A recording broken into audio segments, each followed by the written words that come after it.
नमस्कार दोस्तों, आइए सुनते हैं मुंशी प्रेमचंद की कहानी स्वर्ग की देवी। भाग्य की बात। शादी विवाह में आदमी का क्या अख्तियार, जिससे ईश्वर ने या उनके नायबों ब्राह्मणों ने तय कर दी, उससे हो गई। बाबू भारत दास ने लीला के लिए सुयोग्य वर खोजने में कोई बात न उठा रखी, लेकिन जैसा घर वर वे चाहते थे वैसा न पा सके। वह लड़की को सुखी देखना चाहते थे, जैसा हर एक पिता का धर्म है, किंतु इसके लिए उनकी समझ में संपत्ति ही सबसे जरूरी चीज थी। चरित्र या शिक्षा का स्थान गौण था। चरित्र तो किसी के माथे पर लिखा नहीं रहता, और शिक्षा का आजकल के जमाने में मूल्य ही क्या। हाँ, संपत्ति के साथ शिक्षा भी हो तो क्या पूछना। ऐसा घर उन्होंने बहुत ढूंढा पर मिला नहीं। ऐसे घर हैं ही कितने जहां दोनों पदार्थ मिले। दो चार मिले तो अपनी बिरादरी के न थे, बिरादरी भी मिली तो जायका न मिला, जायका भी मिला तो शर्तें तय न हो सकी। इस तरह मजबूरन भारत दास को लीला का विवाह लाला संत सरन के लड़के सीता सरन से करना पड़ा।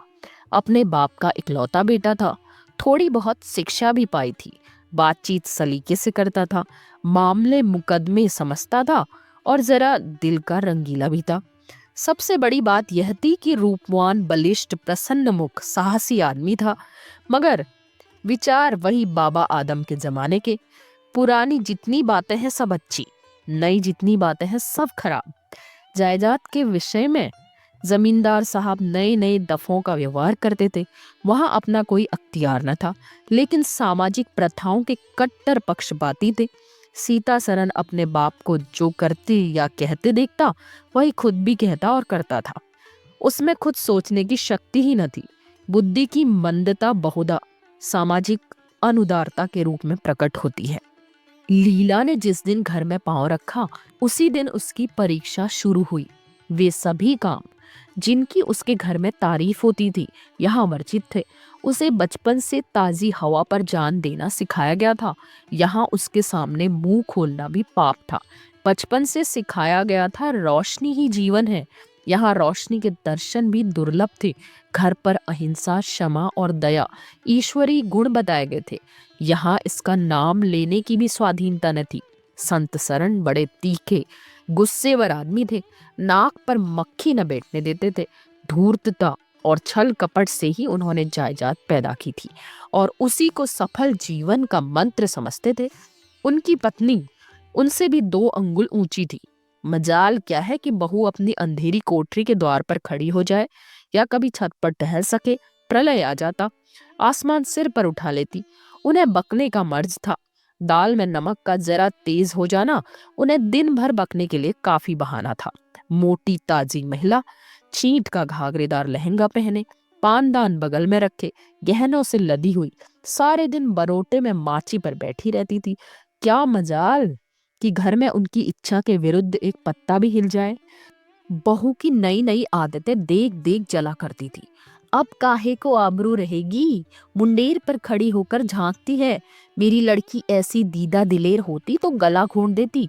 न जाने इसके देश में कौन लोग बसते हैं, गहने नहीं पहनती, जब देखो नंगी बुच्ची बनी बैठी रहती है। यह भी कोई अच्छे लक्षण है। लीला के पीछे सीता सरन पर भी फटकार पड़ती। तुझे भी चांदनी में सोना अच्छा लगता है क्यों? तू भी अपने को मर्द कहेगा? वह मर्द कैसा कि औरत उसके कहने में न रहे। दिन भर घर में घुसा रहता है, मुंह में जबान नहीं है, समझाता क्यों नहीं? सीता सरन कहता, अम्मा, जब कोई मेरे समझाने से माने तब तो। माँ, मानेगी क्यों नहीं? तू मर्द है कि नहीं? मर्द वह चाहिए कि कड़ी निगाह से देखे तो औरत कांप उठे। सीता सरन, तुम तो समझाती ही रहती हो। माँ, मेरी उसे क्या परवाह, समझती होगी बुढ़िया 4 दिन में मर जाएगी, तब मैं मालकिन हो जाऊंगी। सीता सरन, तो मैं भी तो उसकी बातों का जवाब नहीं दे पाता। देखती नहीं हो कितनी दुर्बल हो गई है, वह रंग ही नहीं रहा। उस कोठरी में पड़े पड़े उसकी दशा बिगड़ती जाती है। बेटे के मुंह से ऐसी बातें सुन माता आग हो जाती और सारे दिन चलती, कभी भाग्य को कोसती, कभी समय को। सीता सरन माता के सामने तो ऐसी बातें करता, लेकिन लीला के सामने जाते ही उसकी मति बदल जाती। वह वही बातें करता जो लीला को अच्छी लगती, यहाँ तक कि दोनों वृद्धा की हंसी उड़ाते। लीला को इसमें और कोई सुख न था। वह सारे दिन कुड़ती रहती, कभी चूल्हे के सामने न बैठी थी, पर यहाँ पसेरियों आटा थोपना पड़ता, मजूरों और टहलुओं के लिए भी रोटियां पकानी पड़ती। कभी कभी वो चूल्हे के सामने बैठी घंटों रोती। यह बात न थी कि यह लोग कोई महाराज रसोईया न रख सकते हों, पर घर की पुरानी प्रथा यही थी कि बहू खाना पकाए, और इस प्रथा का निभाना जरूरी था। सीता सरन को देखकर लीला का संतप्त हृदय एक क्षण के लिए शांत हो जाता था। गर्मी के दिन थे और संध्या का समय। बाहर हवा चलती, भीतर देह फूकती थी। लीला कोठरी में बैठी एक किताब देख रही थी कि सीता सरन ने आकर कहा, यहाँ तो बड़ी गर्मी है, बाहर बैठो। लीला, यह गर्मी उन तानों से अच्छी है जो अभी सुनने पड़ेंगे। आज अगर बोली तो मैं बिगड़ जाऊंगा, तब तो मेरा घर में रहना भी मुश्किल हो जाएगा। बला से अलग ही रहेंगे। मैं तो मर भी जाऊं तो भी अलग न रहूं। वह जो कुछ कहती सुनती है अपनी समझ से मेरे भले के लिए ही कहते सुनती हैं। उन्हें मुझसे कुछ दुश्मनी थोड़ी ही है। हाँ, हमें उनकी बातें अच्छी न लगे या दूसरी बात है, उन्होंने खुद वह सब कष्ट झेले हैं जो वह मुझे झेलवाना चाहती है। उनके स्वास्थ्य पर इन कष्टों का जरा भी असर नहीं पड़ा। वह इस 65 वर्ष की उम्र में भी मुझसे कहीं टांडी है। फिर उन्हें कैसे मालूम हो कि इन कष्टों से स्वास्थ्य बिगड़ सकता है? सीता सरन ने उसके मुरझाए हुए मुख की ओर करुण नेत्रों से देखकर कहा, तुम्हें इस घर में आकर बहुत दुख सहना पड़ा। यह घर तुम्हारे योग्य न था। तुमने पूर्व जन्म में जरूर कोई पाप किया होगा। लीला ने पति के हाथों से खेलते हुए कहा, यहाँ न आती तो तुम्हारा प्रेम कैसे पाती। 5 साल गुजर गए। लीला 2 बच्चों की माँ हो गई। एक लड़का था, दूसरी लड़की। लड़के का नाम जानकी सरन रखा गया और लड़की का नाम कामिनी। दोनों बच्चे घर को गुलजार के रहते।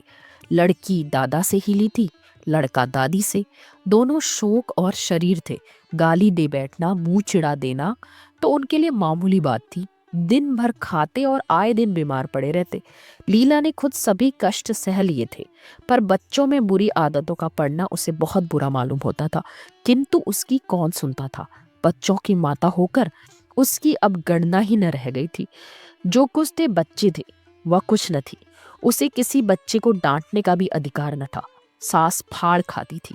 सबसे बड़ी आपत्ति यह थी कि उसका स्वास्थ्य अब और भी खराब हो गया था।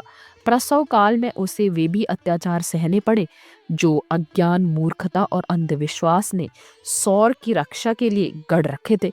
उस काल कोठरी में जहाँ न हवा का गुजर था, न प्रकाश का, न सफाई का, चारों ओर दुर्गंध और सील की गंदगी भरी हुई थी। उसका कोमल शरीर सूख गया। एक बार जो कसर रह गई थी वह दूसरी बार पूरी हो गई। चेहरा पीला पड़ गया, आंखें धंस गई। ऐसा मालूम होता बदन में खून ही नहीं रहा, सूरत ही बदल गई। गर्मियों के दिन थे। एक तरफ आम पके, दूसरी तरफ खरबूजे। इन दोनों फलों की ऐसी अच्छी फसल पहले कभी न हुई थी। अब की इनमें इतनी मिठास न जाने कहाँ से आ गई कि कितना ही खाओ मन न भरे। संत सरन के इलाके में आम और खरबूजे के टोकरे भरे भरे चले आते। सारा घर खूब उछल उछल कर खाता था। बाबू साहब पुरानी हड्डी के आदमी थे। सवेरे 1 सैकड़े आमों का नाश्ता करते, फिर पसेरी भर खरबूजे चट कर जाते। मालकिन उनसे पीछे रहने वाली न थी। उन्होंने तो एक वक्त का भोजन ही बंद कर दिया। अनाज सड़ने वाली चीज नहीं, आज नहीं तो कल खर्च हो जाएगा। आम और खरबूजे तो एक ही दिन भी नहीं ठहर सकते। शूदनी थी और क्या। यों ही हर साल दोनों चीजों की रेल पेल होती थी, पर किसी को कभी कोई शिकायत न होती थी। कभी पेट में गिरानी मालूम हुई तो हड़ की फंकी मार ली। एक दिन बाबू संत सरन के पेट में मीठा दर्द होने लगा। आपने उसकी परवाह न की, आम खाने बैठ गए। सैकड़ा पूरा करके उठे तो कै हुई, गिर पड़े। फिर तो तिल तिल पर कै और दस्त होने लगे। हैजा हो गया। शहर के डॉक्टर बुलाए गए, लेकिन उनके आने से पहले ही बाबू साहब चल बसे। रोना पीटना मच गया। संध्या होते होते लाश घर से निकली। लोग दाह क्रिया करके आधी रात को लौटे तो मालकिन को भी कै और दस्त हो रहे थे। फिर दौड़ धूप शुरू हुई, लेकिन सूर्य निकलते निकलते वह भी सिधार गई। स्त्री पुरुष जीवन पर्यंत एक दिन के लिए भी अलग न हुए थे, संसार से भी साथ ही साथ गए। सूर्यास्त के समय पति ने प्रस्थान किया, सूर्योदय के समय पत्नी ने। लेकिन मुसीबत का अभी अंत न हुआ था। लीला तो संस्कार की तैयारियों में लगी थी। मकान की सफाई की तरफ किसी ने ध्यान न दिया। तीसरे दिन दोनों बच्चे दादा दादी के लिए रोते रोते बैठक में जा पहुंचे। वहां एक आले पर खरबूजा कटा हुआ पड़ा था, कलमी आम भी रखे थे, उन पर मक्खियां भिनक रही थी। जानकी ने एक तिपाही पर चढ़कर दोनों चीजें उतार ली और दोनों ने मिलकर खाई। शाम होते होते दोनों को हैजा हो गया और दोनों माँ बाप को रोता बिलखता छोड़कर चल बसे। घर में अंधेरा हो गया। 3 दिन पहले जहां चारों तरफ चहल पहल थी, वहां अब सन्नाटा छाया हुआ था। किसी के रोने की आवाज भी नहीं सुनाई देती थी। रोता ही कौन? ले दे के कुल 2 प्राणी रह गए और उन्हें रोने की सुध न थी। लीला का स्वास्थ्य पहले भी कुछ अच्छा न था, अब तो वह और भी बेजान हो गई। उठने बैठने की शक्ति भी न रही, हरदम खोई सी रहती। न कपड़े लत्ते की सुध थी, न खाने पीने की। उसे न घर से वास्ता था न बाहर से। जहां बैठती वहीं बैठी रह जाती। महीनों कपड़े न बदलती, सिर में तेल न डालती। बच्चे ही उसके प्राणों के आधार थे। जब वही न रहे तो मरना और जीना बराबर था। रात दिन यही मनाया करती कि भगवान यहाँ से ले लो। सुख दुख सब भुगत चुकी, अब सुख की लालसा नहीं थी। लेकिन बुलाने से मौत किसे आई है? सीता सरन भी पहले तो बहुत रोया धोया, यहाँ तक कि घर छोड़कर भागा जाता था। लेकिन ज्यों ज्यों दिन गुजरते थे, बच्चों का शोक उसके दिल से मिटता था। संतान का दुख तो कुछ माता ही को होता है। धीरे धीरे उसका जी संभल गया। पहले की भांति मित्रों के साथ हंसी दिल लगी होने लगी। यारों ने और भी चंग चढ़ाया। अब घर का मालिक था, जो चाहे कर सकता था। कोई उसका हाथ रोकने वाला न था। सैर सपाटे करने लगा।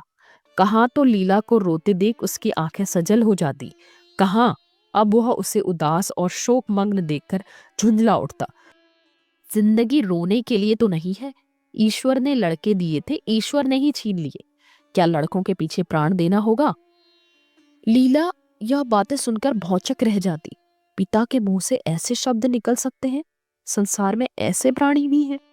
होली के दिन थे। मर्दाने में गाना बजाना हो रहा था। मित्रों की दावत का भी सामान किया गया था। अंदर लीला जमीन पर पड़ी हुई रो रही थी। त्योहारों के दिन उसे रोते ही करते थे। आज बच्चे होते तो अच्छे अच्छे कपड़े पहनते, कैसे उछलते फिरते। वही न रहे तो कहाँ की तीज और कहाँ के त्योहार। सहसा सीता सरन ने आकर कहा, क्या दिन भर रोती ही रहोगी? जरा कपड़े तो बदल डालो, आदमी बन जाओ। यह क्या तुमने अपनी गत क्या बना रखी है? लीला, तुम जाओ अपनी महफिल में बैठो। तुम्हें मेरी क्या फिक्र पड़ी है? सीता सरन, क्या दुनिया में और किसी के लड़के नहीं मरते? तुम्हारे ही सिर पर यह मुसीबत आई है।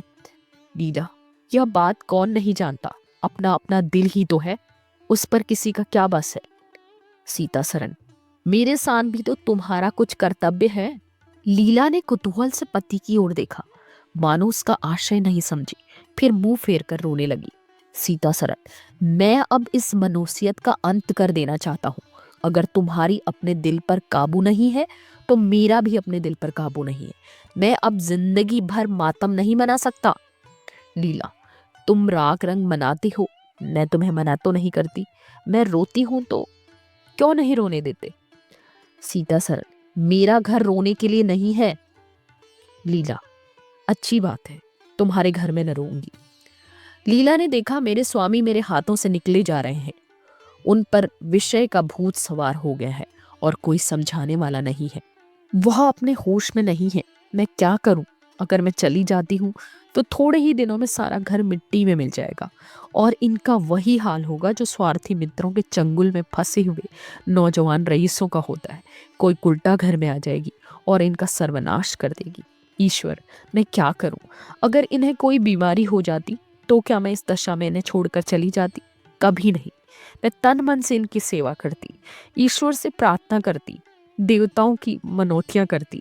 माना इन्हें शारीरिक रोग नहीं लेकिन मानसिक रोग अवश्य है। आदमी रोने की जगह हंसे और हंसने की जगह रोए, उसके दीवाना होने में क्या संदेह है? मेरे चले जाने से इनका सर्वनाश हो जाएगा। इन्हें बचाना मेरा धर्म है। हाँ, मुझे अपने शोक को भूल जाना होगा। रोऊंगी, रोना तो तकदीर में लिखा ही है, रोऊंगी, लेकिन हंस हंस कर अपने भाग्य से लड़ूंगी। जो जाते रहे उनके नाम को रोने के सिवा और कर ही क्या सकती हूँ, लेकिन जो है उसे न जाने दूंगी। आह, ए टूटे हुए हृदय, आज तेरे टुकड़ों को जमा करके एक समाधि बनाओ और अपने शोक को उसके हवाले कर दो। वो रोने वाली आंखें, आओ मेरे आंसुओं को अपनी विहसित छटा में छिपा लो। आओ मेरे आभूषणों, मैंने बहुत दिनों तक तुम्हारा अपमान किया, मेरा अपराध क्षमा करो।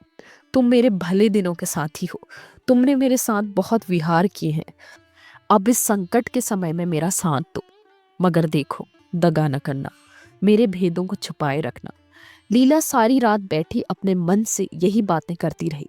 उधर मर्दाने में धमा चौकड़ी मची हुई थी। सीता सरन नशे में चूर कभी गाता था, कभी तालियां बजाता था। उसके मित्र लोग भी उसी रंग में रंगे हुए थे। मालूम होता था इनके लिए भोग विलास के सिवा और कोई काम नहीं है। पिछले पहर को महफिल में सन्नाटा हो गया। हू हा की आवाजें बंद हो गई। लीला ने सोचा क्या लोग कहीं चले गए हैं या सो गए। एकाएक सन्नाटा क्यों छा गया। जाकर दहलीज में खड़ी हो गई और बैठक में झांक कर देखा, सारी देह में एक ज्वाला सी दौड़ गई। मित्र लोग विदा हो गए थे। समाजियों का पता न था, केवल एक रमणी मसनद पर लेटी हुई थी और सीता सरन उसके सामने झुका हुआ उससे बातें कर रहा था। दोनों के चेहरों और आंखों से उनके मन के भाव साफ झलक रहे थे। एक की आंखों में अनुराग था, दूसरे की आंखों में कटाक्ष। एक भोला भाला हृदय एक मायाविनी रमणी के हाथों लुटा जाता था। लीला की संपत्ति को उसकी आंखों के सामने एक छलनी चुराए लिए जाती थी। लीला को ऐसा क्रोध आया कि इसी समय चलकर इस उल्टा को आड़े हाथ लूं, ऐसा दुत्कारूं कि वह भी याद करे, खड़े खड़े निकाल दूं।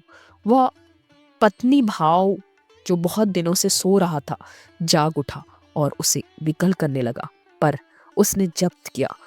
वेग से दौड़ती हुई तृष्णाएं अकस्मात न रोकी जा सकती थी। वह उल्टे पांव भीतर लौट आई और मन को शांत करने की सोचने लगी। वह रूप रंग में, हाव भाव में, नखरे तिल्ले में उस दुष्टा की बराबरी नहीं कर सकती।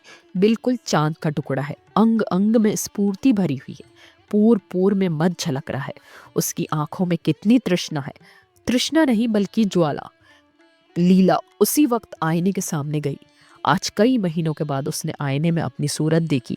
उसके मुख से एक आह निकल गई। शोक ने उसकी काया पलट कर दी थी।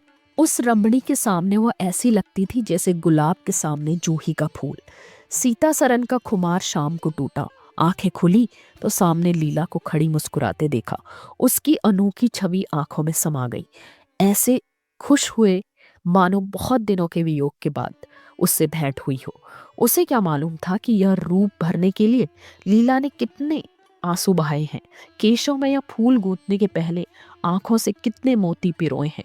उन्होंने एक नवीन प्रेमोत्साह से उठकर उसे गले लगा लिया और मुस्कुरा कर बोले, आज तो तुमने बड़े बड़े शस्त्र सजा रखे हैं, कहाँ भागूं। लीला ने अपने हृदय की ओर उंगली दिखाकर कहा, यहाँ आ बैठो, बहुत भागे फिरते हो, अब तुम्हें बांध कर रखूंगी। बाग की बहार का आनंद तो उठा चुके, अब इस अंधेरी कोठरी को भी देख लो। सीता सरन ने लज्जित होकर कहा, उसे अंधेरी कोठरी मत कहो लीला, वह प्रेम का मान सरोवर है। इतने में बाहर से किसी मित्र के आने की खबर आई। सीता सरन चलने लगे तो लीला ने उनका हाथ पकड़कर कहा, मैं न जाने दूंगी। सीता सरन, अभी आता हूँ। लीला, मुझे डर लगता है, कहीं तुम चले न जाओ। सीता सरन बाहर आए तो मित्र महाशय बोले, आज दिन भर सोते ही रहे क्या? बहुत खुश नजर आते हो। इस वक्त तो वहां चलने की ठहरी थी ना, तुम्हारी राह देख रही है।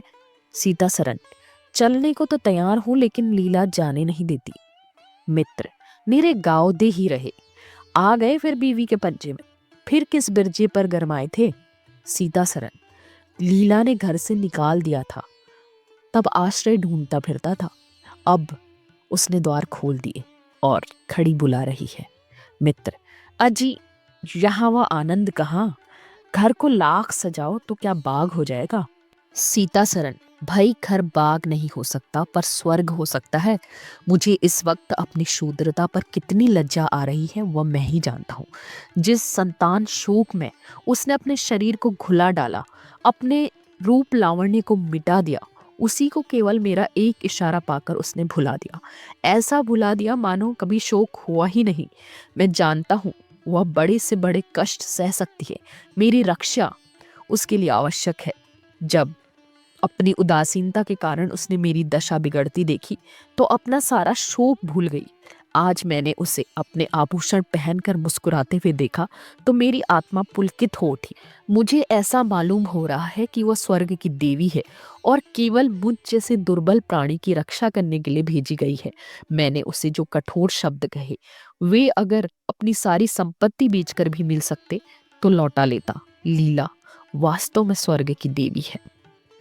तो दोस्तों, ये थी मुंशी प्रेमचंद की कहानी स्वर्ग की देवी। आपको कैसी लगी ज़रूर बताइए। तो जल्दी ही मिलते हैं एक नई कहानी के साथ। तब तक के लिए मुझे विदा दीजिए। धन्यवाद।